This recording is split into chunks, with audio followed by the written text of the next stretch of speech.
Hello, in this video I'm going to show you on how you can add attachment and also insert images in your email. So the first thing you're going to do is going to compose section of the Zepson Host webmail.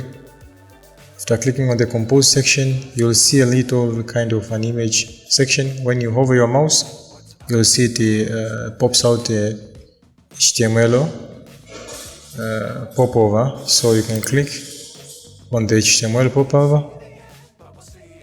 Now you can see this all the other options are showing up. So what you need to do, for example, if you're writing your email, this is my first email. You're going to insert an image here. You click here. You can set image or video. So you can click here, insert an image, and you can click this icon to browse from your device if it is from the computer or mobile phone.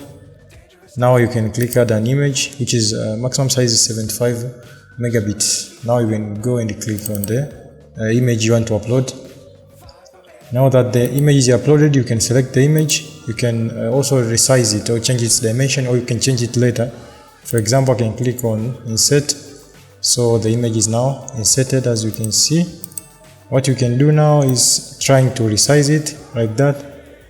And that is how you add or you insert images inside your email.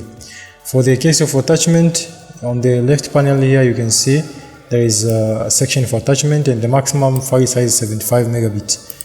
So if you have any attachment, you can just click here and upload the attachment. So the difference between the images which are inserted inside the email and this attachment is that when you send this email, this image right here is going to be within the body of the email, and the user will not have to download it to see it.